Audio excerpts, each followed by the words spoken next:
Hola a todos y bienvenidos a este nuevo vídeo tutorial en el cual vamos a hablar de la calibración de instrumentos, ¿vale? Va a ser una serie de vídeos los que voy a hacer en relación a instrumentación industrial.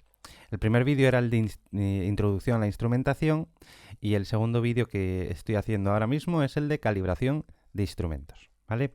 ¿Qué vamos a ver en este vídeo? Pues unos conceptos generales, los tipos de errores que pueden presentarse en un instrumento, que pueden presentarse, y una vez conocidos los tipos de errores, pues realizar un procedimiento o establecer un procedimiento general de calibración para paliar esos errores, ¿eh?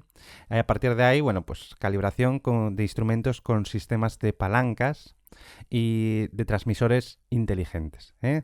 Sobre todo estos últimos son los más interesantes, puesto que son los que vamos a ver más dentro de las instalaciones industriales, ¿eh? Los instrumentos con sistemas de palancas, pues hablamos de más bien medidores locales, como pueden ser un manómetro, pero bueno, por presentaros un poco un problema que tienen estos instrumentos con sistemas de palancas que ya no se presentan en los sistemas, en los instrumentos inteligentes o electrónicos, ¿eh? Bueno, conceptos generales. Sabéis que el único objetivo que persigue la instrumentación de medida, pues es eso, medir, transmitir o controlar una variable, la que sea. Una variable de entrada que va a ser una variable física, sea una presión, una temperatura, un caudal, un pH, una conductividad, la que sea. Y lo que van a hacer estos instrumentos va a ser relacionar esa variable de entrada, esa variable física que queremos medir, con una variable eléctrica, o vamos a transformar en un primer momento, mediante un transductor, esa variable física en una variable bien eléctrica, bien neumática, hidráulica, en una variable de pues por ejemplo en los sistemas de palancas de la deformación de un sistema elástico, vamos a realizar una transformación mediante el transductor. Claro, lo que nos refleja como medida el instrumento, pues se va a alejar del valor real siempre. Siempre porque los instrumentos tienen una serie de errores de construcción. Nada es perfecto en este mundo, en la realidad. Y de ahí que el error relativo vaya a ser un porcentaje, porcentaje que lo que vaya a reflejar es cuánto me estoy alejando del valor real del instrumento. Ahí veis un poco la fórmula del valor del error relativo, que sería el valor medido menos el real, entre el valor real y por 100, para en tanto por ciento.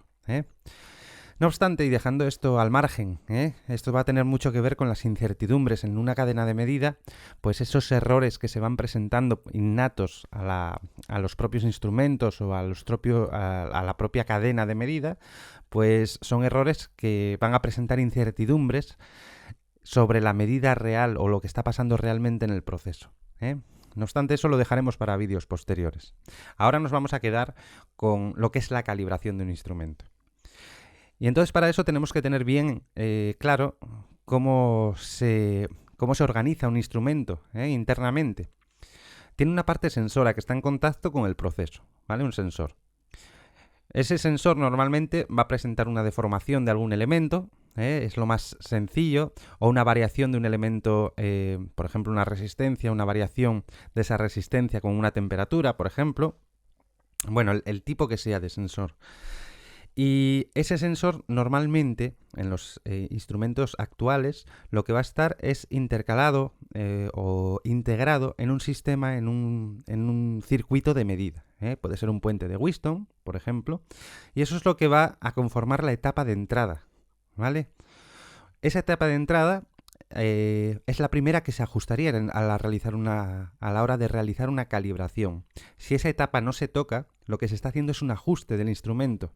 Es decir, se está llevando el instrumento a que me mida una variable, sea o no real el valor que me está presentando el instrumento, y lo que se hace para ajustar el instrumento es ajustar la etapa de salida, los miliamperios, los voltios, la señal de salida que me esté entregando. De tal manera que para ajustar el instrumento simplemente llevamos, si estamos en una salida de 4 a 20 miliamperios, pues 4 miliamperios para el valor inferior del rango de medida, o del campo de medida, y los 20 miliamperios para el valor máximo, el valor superior, el límite superior de ese campo de medida. No obstante, pues eso, tenemos una etapa de entrada que podemos ajustar ajustamos siempre el circuito medidor. Una ecuación que lo que va a hacer es relacionar la etapa de entrada con la etapa de salida, bien mediante una línea, mediante una recta, que va a ser en la mayor parte de los casos a lo que vamos a atender en instrumentación, lo que se quiere conseguir, o mediante una relación cuadrática, por ejemplo, y al final acabamos en una etapa de salida que me va a proporcionar una señal que sea entendible por el sistema de control. Puede ser una señal 420 miliamperios o 0,20 miliamperios o 0,10 voltios, la que sea normalizada. Por lo tanto, y ya resumiendo esta parte, el sensor, la parte de entrada, nos va a proporcionar una señal normalmente eléctrica no normalizada, que es la que, por ejemplo, va a llevar el display en local del propio instrumento. Ese display me va a reflejar lo que está midiendo esa etapa de entrada.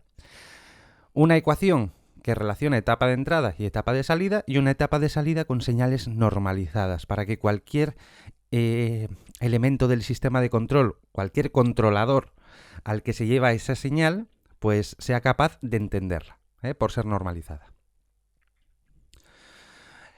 Ahí tenéis un par de ejemplos de un instrumento descalibrado y otro calibrado. El calibrado ya veis que se lleva a una línea recta, que es lo ideal, y el descalibrado es, bueno, pues un instrumento que se está alejando de esa variable ideal, o de esa recta ideal. Claro, el cómo se aleje de esa recta ideal, de esa proporción entre la etapa de entrada y salida ideal, pues va a llevar a que el instrumento esté presentando una serie de errores. El primer error que podemos ver es el error de cero, que es un error mantenido a lo largo de toda la escala. Si se equivoca en 1 al principio de la escala, se seguirá equivocando en 1 al final de la escala. ¿De acuerdo? Ese es un error de cero. Por ejemplo, tenéis un ejemplo ahí de un manómetro. El manómetro en reposo está indicando un valor distinto de 0, cuando debería estar marcando el 0. Por lo tanto, para corregir este error de 0, lo que se haría en este caso sería llevar la aguja, pues eso, al 0. Como veis ahí. El error de multiplicación, El error de multiplicación, a diferencia del 0, es un error que se va incrementando a lo largo de la escala de medida. Al principio puede ser correcto en el 0, pero a medida que va aumentando la variable de entrada, nos vamos alejando más de la realidad. Bueno, pues este error de multiplicación se corrige con el ajuste que se llama de span. Por cierto, en el error de 0, algunos os estaréis preguntando si está mal escrito eso de 0. En instrumentación este error se llama de 0 y se escribe con Z, para que quede bien claro que no es un error ortográfico, es una escritura que se refiere al 0 para instrumentación. Bueno, entonces se corrige con el ajuste de span, que lo que va a hacer el ajuste de span es simplemente girar la curva para llevarla a coincidir con el valor máximo del rango de medida, de la escala de medida. Lo que va a pasar es que se va a desajustar el 0 cuando hagamos eso. No va a ocurrir lo que acabáis de ver, de que se gira sobre el punto 0, sobre el punto coincidente, sino que para que llevar la medida al valor correcto, vamos a tener que realizar el ajuste de 0 y de span repetidas veces. El error de angularidad. Ya veis que el principio y el final de la escala están bien, y es en los puntos intermedios donde hay error. Bueno, estos errores de angularidad se presentan sobre todo en sistemas con palancas, ¿vale? En elementos mecánicos se producen estos tipos de errores. Lo que se hace para corregirlos es aumentar mucho el error, hacer como un zoom a esa curvatura del error, de tal manera que prácticamente consigamos una línea recta. Y es sobre esa línea recta sobre la que luego se ajusta el 0 y el span, de tal manera que al final podamos hacer coincidir lo máximo posible, dentro siempre de los límites de las tolerancias que nos marca el fabricante, a la escala correcta, ¿vale? Bueno, para realizar un procedimiento de calibración con un instrumento que presente los 3 tipos de errores, lo primero es ajustar el 0 del instrumento. Es decir, llevar el instrumento a que coincida con el principio de la escala. Luego ajustaríamos el span.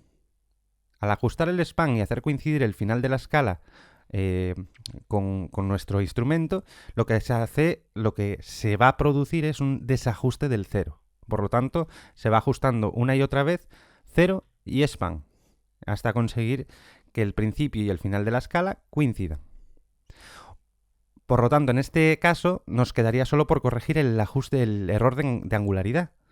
Para eso, lo que hacemos es mirar en el 50% de la escala, sometemos al instrumento al 50% de la variable física que está midiendo. Y en ese punto, lo que hacemos es aumentar 5 veces el error que se comete. De esa manera, estamos linealizando esa curva. Y a la hora de volver a realizar el ajuste de cero y de span una y otra vez, el error que se está produciendo en el 50% va a ser mucho, mucho menor. ¿Vale? Se podría reajustar una y otra vez. ¿Vale? En el caso de los transmisores smart, de los inteligentes, y siempre que vayamos a realizar una calibración, para los smart y para los que no son smart, para los inteligentes y los mecánicos, siempre que vayamos a realizar una calibración, desde luego necesitamos utilizar un instrumento patrón, un instrumento que para nosotros sea la verdad absoluta. Bueno, en el caso de los smart, además, hay que poner el damping a cero. ¿Qué es eso del damping? Dice poner el damping a cero para evitar retardos, ¿no? Lo estáis leyendo ahí. ¿Pero qué es eso del damping? El damping no es más que un tiempo que le marcamos al instrumento y le estamos diciendo al instrumento, le decimos al instrumento, os decía, que no tenga en cuenta variaciones de esa variable de entrada que estén por debajo del tiempo que nosotros le marquemos. El damping no es más que un tiempo. Bueno, pues en el caso de realizar una calibración, lo primero hay que quitar esos retardos que se le marcan al instrumento. ¿Vale? Imaginaros en un manómetro, por ejemplo, el damping, un manómetro con glicerina en el interior, pues el damping o las funciones del damping lo haría la propia glicerina, para evitar las vibraciones, que no son más que oscilaciones de presión, y poder tener una lectura correcta. Bueno, pues en el caso de los instrumentos inteligentes ya tiene una opción que es ese damping, marcarle nosotros los tiempos de la variable que no queremos tener en cuenta.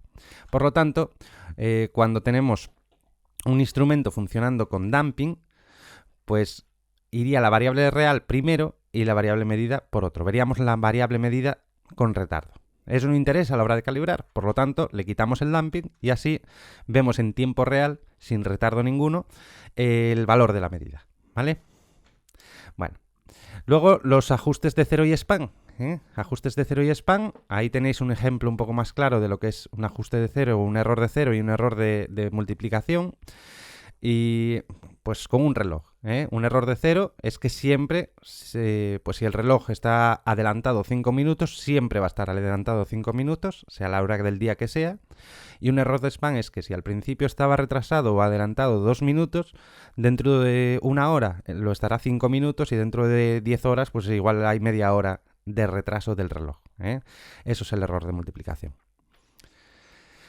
En cuanto a la selección de la escala, pues normalmente vamos a utilizar una escala lineal. Pero, por ejemplo, si fuéramos a medir un caudal con un transmisor de presión diferencial, como la relación entre la presión diferencial y el caudal es una relación cuadrática, deberíamos elegir una escala cuadrática. Asimismo, la elección de una lineal directa o una lineal inversa, pues depende de la aplicación. Por ejemplo, en un tanque en el que vamos a medir un nivel y que esté controlado por una válvula, pues elegiríamos una lineal inversa, porque lo que interesa es que a medida que va bajando el nivel, se le dé más señal a la válvula de control para que abra. ¿Ves? A medida que baja el nivel quiere decir que hay más demanda. Lo que queremos hacer es que la válvula abra más, para que entre más agua o más líquido al tanque. Por lo tanto, no podemos utilizar una lineal directa en ese caso, sino que lo ideal es utilizar una lineal inversa. A menor medida, más señal de salida. La calibración por protocolo HART. Cuando hablamos de calibraciones, hablamos de ajustar en etapa de entrada, etapa de relación o ecuación o relación entre etapa de entrada y salida y la etapa de salida. Pues una manera sencilla de acceder a todas esas etapas es mediante el protocolo HART, utilizando calibradores que pueden ser de manuales, de mano, y que tienen que pertenecer al propio fabricante del instrumento para acceder a todos los parámetros, o bien mediante módems, normalmente módems USB ahora ya, y que se conectan al ordenador, y utilizando un software adecuado pues puedes acceder a todos los parámetros de los instrumentos. La señal HART es una señal en frecuencia, en variación de frecuencia, de tal manera que se superpone esa señal sobre la señal analógica, sobre los 420 mA, por ejemplo. Al superponerse, como queda a uno y otro lado la onda de frecuencia, no añade energía a la onda de señal. Y en el caso del HART utiliza los 2200 Hz para transmitir ceros y los 1200 para transmitir unos, de la manera que veis ahí. Un 1 a 1200, un 0 a 2200, etcétera, etcétera, ¿vale? Y por parte del dispositivo, pues lo mismo, la respuesta. Cada uno de ellos debería tener un BEL 202 para poder, un módem BEL 202, que es el módem para el protocolo HART. ¿De acuerdo? Ya hablaré más en profundidad en otro vídeo de esto y con un ejemplo real. También hemos de tener en cuenta que los instrumentos de medida son genéricos y que pueden tener unas escalas de medida, pero nuestro proceso puede medir en una escala menor o nunca va a salir de una escala menor. Y es muy recomendable el ajustar el instrumento lo máximo posible a nuestra escala de medida del proceso, ¿vale? Que es lo que estáis viendo ahí. Ajustar los 420 mA lo máximo posible. De esa manera tendremos más exactitud, ¿de acuerdo? Y por último, bueno, pues ahí veis el procedimiento para un transmisor de presión con tornillos de 0 a 10 bares, pues ya veis que lo único que se está haciendo, si eso pausar el vídeo, y veis que lo que va a ir haciendo es aplicar una presión de 0, el mínimo, y llevar en la salida a 4 mA. Ajustar el máximo, o aplicar el máximo de presión, y ajustar el span hasta 20 mA. Y así una y otra vez hasta tener los dos límites ajustados. Lo pausáis y le echáis un vistazo a esto.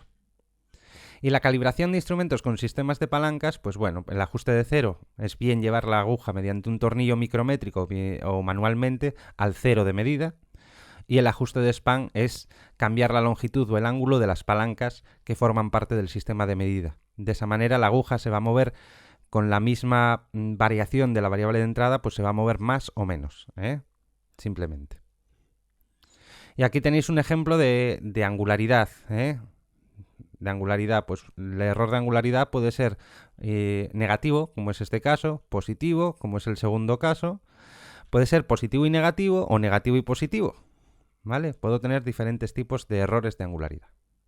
No tiene por qué ser siempre por encima siempre o por debajo del valor ideal, Puede estar por encima en una parte de la escala y por debajo en la otra.